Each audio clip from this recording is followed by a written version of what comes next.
Hey guys, how's it going? Hope you're doing well. My name is Crown, and today I'm going to read you some very interesting stories that I hope that you're gonna love. And now, without further ado, let's go!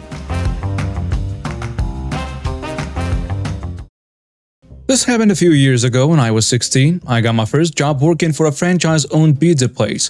I worked there until I was 24. When I was 19, I received a shift leader position and got a 30-cent raise. Our store was pretty slow and we only had a handful of employees, so I understood. One day, the franchise owner comes in while I'm running my shift to tell me that I will be getting a new manager. The franchise owner gave me his personal number and said if I needed anything or if the new manager caused any problems, to call him.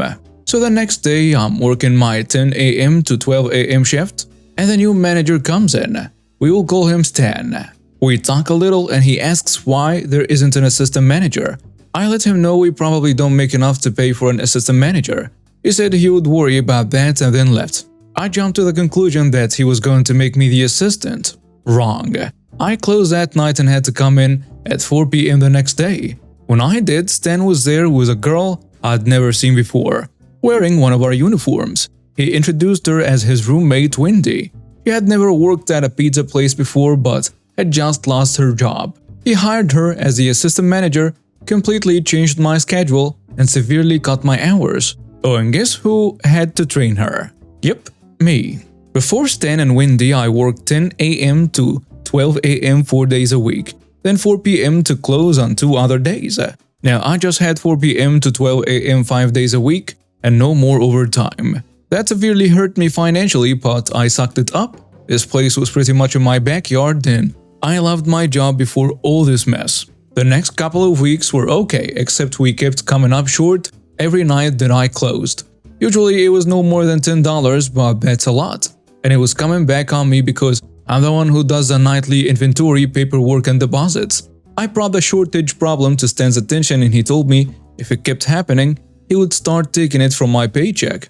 I had never stolen a penny from this place and felt pretty attacked. He said he wasn't accusing me, just letting me know what he would have to do. I agreed. Every day from then on, when I closed, I wanted to do a shift change. A shift change is basically counting down the drawers, which would help figure out where the shortages were coming from. He agreed. The very next day, I went in at 4 p.m. and started clocking in and all that fun stuff before Wendy left. I looked at the order screen for the day to see how well we did for lunch, money-wise, and I noticed something. It showed that at 12 p.m. a customer just happened to be one of my regulars called and ordered 10 pizzas for pickup. It said the order was cancelled. They had never cancelled before, so I was concerned. Quick side note, I felt like I was being more of a manager than both of mine put together. By the way, I was in the back office counting the drawers, Wendy was covering the front. I picked up the phone and called a customer from earlier. I didn't ask why he cancelled, I asked how his experience was today since we had a new manager. He said it was fine, except she needed to learn how to work the credit card machine. Apparently she told him she could only take cash. He said he left, went to the ATM, came back, and paid $80 in cash for the pizzas. He said other than that everything was fine. I asked him to confirm and he said he most definitely did not cancel. So here is one possibility. The credit card machine did not go down and she could only accept cash, so she cancelled the order in the computer until he came back and paid. And she just forgot to ring it up again. That would be harmless. Instead, I think she was stealing.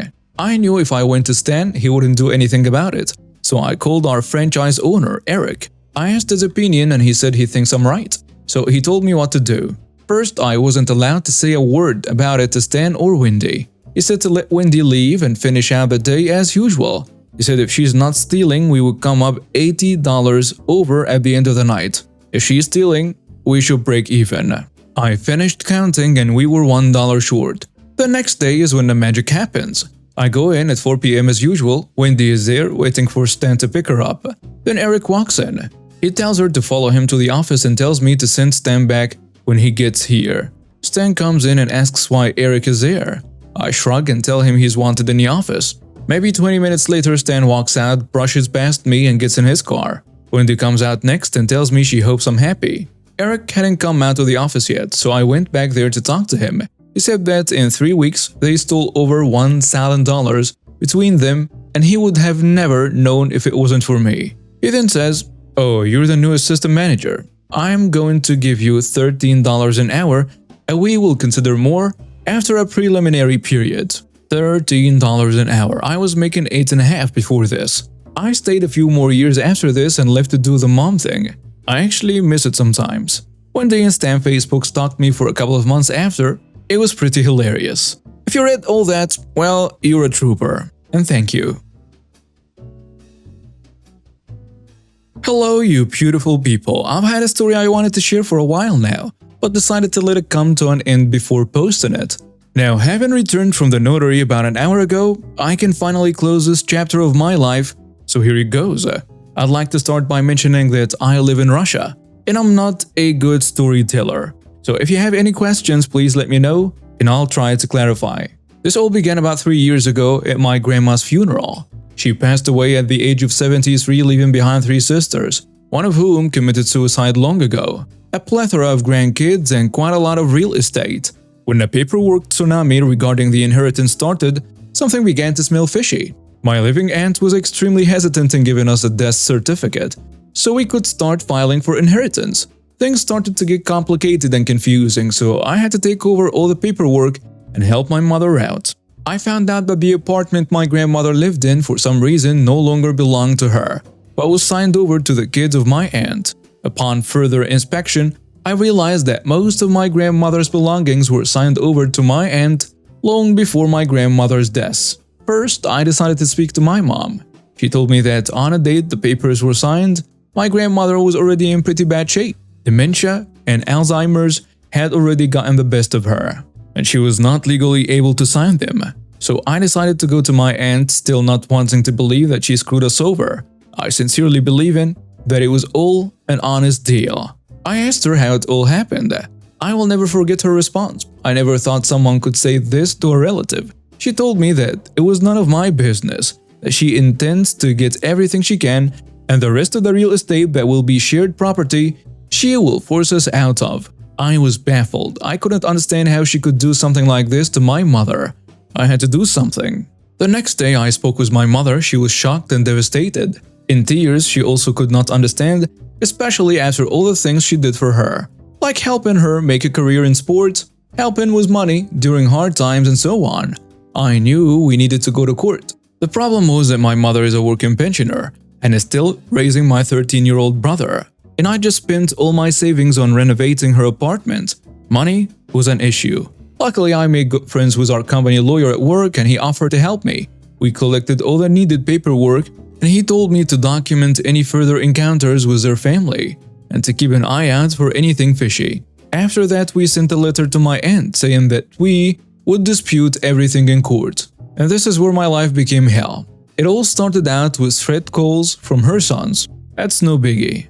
I recorded all of the phone conversations. They found out where I work and live and started stalking me. Again, no biggie. A while back, my boss made me an offer for a driver to pick me up to and from work, because a driver lived nearby. About time I took him up on that offer. So I did. One morning I woke up and got ready for work. My driver was downstairs waiting for me. I put on a coat and headed downstairs. I opened the door of my apartment complex and got hit in the face by my oldest cousin. He threatened me again and fled the scene. The driver ran up, helped me up, and told me that it was all recorded on the car's front cam. He called my boss and took me to the hospital. The next day I took the video and all of the phone conversations to the police. They accepted everything. When the police contacted my aunt searching for her son who punched me, she was livid. She called me and spat threats into the phone. I reminded her that her son was already in trouble for threatening me. She hung up. About a week later, I woke up in the middle of the night from loud banging on my door. As I was walking to the door, it gave in and flew open.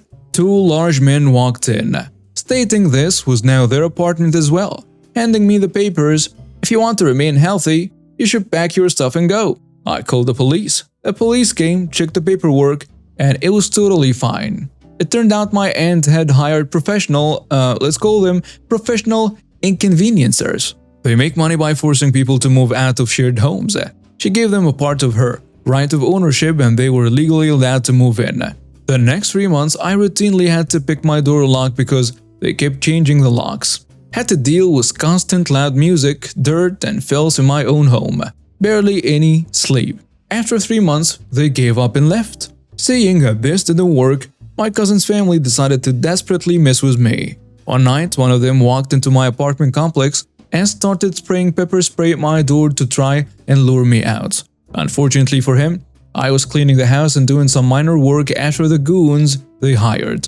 All of my doors were pretty insulated with rags and towels to prevent concrete dust from flying everywhere. I barely smelled the pepper spray. Court was due the next day. I barely convinced my mother to ask for her sister to be eliminated from inheriting anything. After I showed the court video and audio of them threatening and assaulting me, it was done. The court ruled in our favor. Upon returning from court, I went to the police to tell them about the pepper spray incident. I was rushed into a room and questioned. It turned out my elderly neighbor died from lung complications caused by the pepper spray. Here I am today, and I just returned from the notary, where my mother signed all the real estate into her name. I received a significant amount of money for assault and threats, and my piece of crap aunt is left with her tiny apartment and a son in prison for assault, threats of violence, and homicide.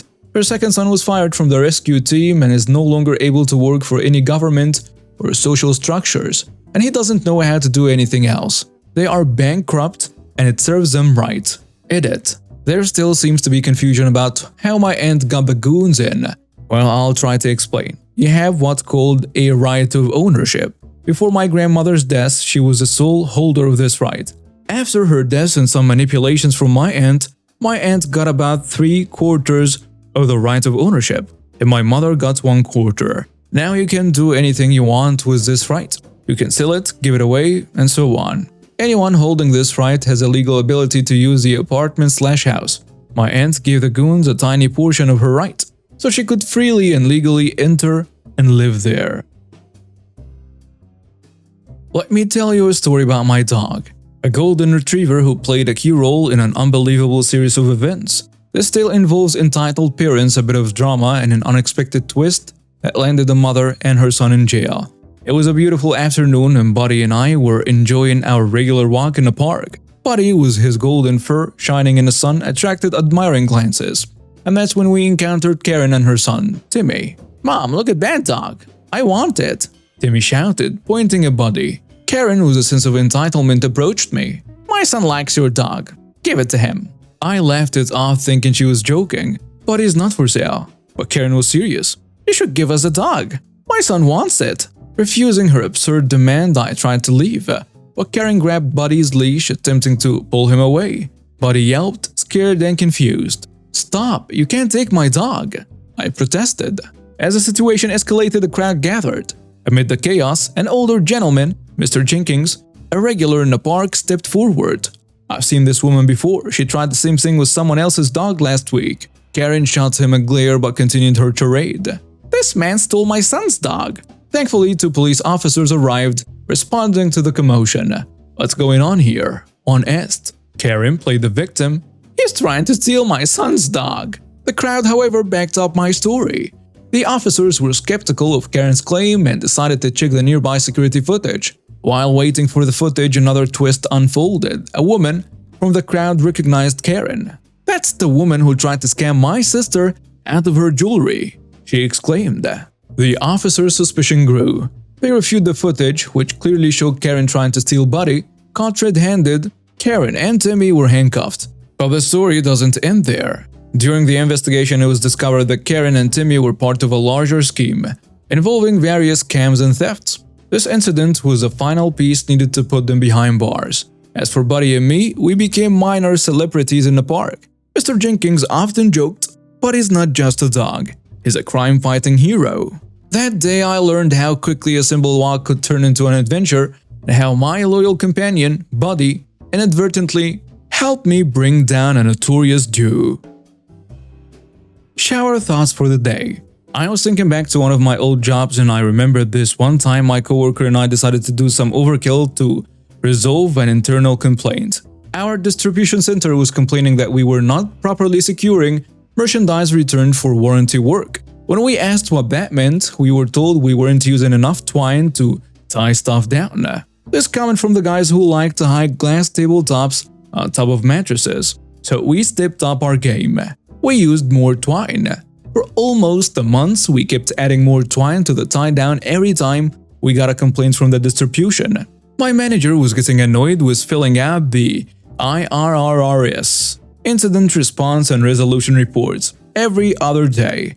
The one day I snapped. I came in early a day, I knew we had an extra guy on, I gathered the 6 items we had to send back, and there was a fridge, an oven, 2 dryers, a barbecue, and a reclining chair that had been recalled for structural issues. I grabbed 2 large bales of twine from the supply closet. I locked myself in the trailer, and I started by weaving a kind of hammock with that twine using the anchor points on the inside of the trailer. One of my coworkers helped me hoist the dryer up onto the hammock so it sat suspended about a foot off the ground. I then constricted the dryer with my twine against the side wall. I did the same with the other 5 items, setting them at various angles. The fridge was the trickiest, but I made a point of having the doors open.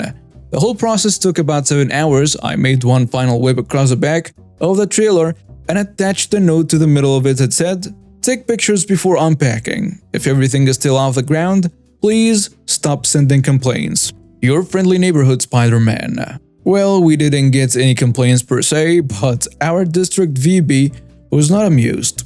He demanded that our store manager issue some kind of a reprimand for the person responsible. He pulled all the warehouse staff into his office and he said, "I don't know who did it, and frankly I don't care. That stunt you pulled was amazing. Reckless but well executed.